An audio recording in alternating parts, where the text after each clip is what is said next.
नमस्कार, मैं हूं दिलनवाज और आप देख रहे हैं राजपथ। यूपी में लगातार अपने कुनबे को मजबूत कर रही बीजेपी एक और दांव खेलने जा रही है, जिसमें अब पार्टी के नए सदस्य के तौर पर 4 नए चेहरे बहुत जल्द पार्टी का दामन थामने जा रहे हैं। इससे पहले ओपी राजभर ने एनडीए को ज्वाइन किया, फिर दारा सिंह चौहान पार्टी की सदस्यता लेकर वापसी कर चुके हैं। इस लिस्ट में अब विपक्ष के 4 और नाम जुड़ने जा रहे हैं, जिनको लेकर पार्टी सूत्रों का दावा है कि आने वाली 24 जुलाई को ये पार्टी का दामन थाम सकेंगे। इस लिस्ट में नाम समाजवादी पार्टी और आरएलडी के गठबंधन के नेताओं का है।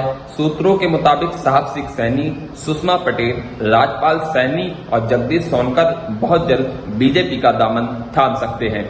अखिलेश सरकार में कैबिनेट मंत्री रहे साहब सिंह सैनी पश्चिमी उत्तर प्रदेश से आते हैं और इनको लेकर के बीजेपी में पहले ही चर्चा जोरों पर थी। माना जा रहा है कि वे अगले हफ्ते बीजेपी का दामन थामने जा रहे हैं। इसको लेकर उन्होंने तैयारी भी शुरू कर दी है। बीजेपी की सेंधमारी सपा के सहयोगी दल आरएलडी में भी शुरू हो चुकी है। इस कड़ी में दूसरा नाम आरएलडी नेता और बसपा से सांसद रहे राजपाल सैनी का है।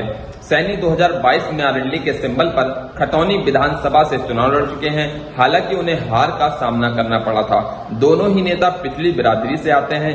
ऐसे में पिछड़ों को साधने की कवायद में पहले से ही बीजेपी इन बिरादरी के नेताओं को तवज्जो दे रही है। इसमें ये 2 नए नाम जुड़ने जा रहे हैं, जिसका फायदा उसे पश्चिमी यूपी में मिलेगा। वहीं दूसरी तरफ इस कड़ी में तीसरा नाम सुषमा पटेल का है, जो समाजवादी पार्टी से आती हैं। उन्होंने 2022 में ही जौनपुर की मड़ियाओं सीट से सपा के सिंबल पर चुनाव लड़ा था। जौनपुर की मुगारा बादशाहपुर से बसपा की विधायक रही सुषमा पटेल इससे पहले बसपा की नेता थीं।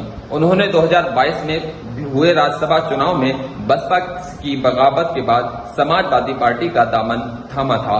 पूर्वांचल में कुर्सी वोट को साधने के लिए पटेल की बीजेपी में मौजूदगी इससे और मजबूत करेगी। 2019 में जौनपुर सीट पर बीजेपी को हार का सामना भी करना पड़ा था।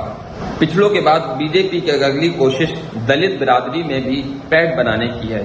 इसके लिए पार्टी में सपा नेता जगदीश सोनकर के शामिल होने की चर्चा जोरों पर है। जौनपुर से 4 बार विधायक रहे सपा नेता जगदीश सोनकर 2017 में मछली शहर से विधायक थे।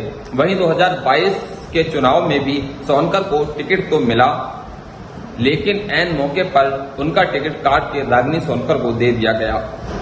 इसके बाद से जगदीश सोनकर लगातार नाराज चल रहे थे और अब बीजेपी में उनकी नई पारी की शुरुआत होने की चर्चा जोरों पर है। पार्टी सूत्रों के मुताबिक आने वाली 24 जुलाई को सभी नेता पार्टी का दामन थामेंगे। इसके साथ बाकी अन्य दलों के नेता भी पार्टी में शामिल होंगे। गौरतलब है कि बीजेपी लगातार उत्तर प्रदेश में अपनी पैठ मजबूत कर रही है और खास तौर पर पिछड़ों और दलितों पर पार्टी की नजर है।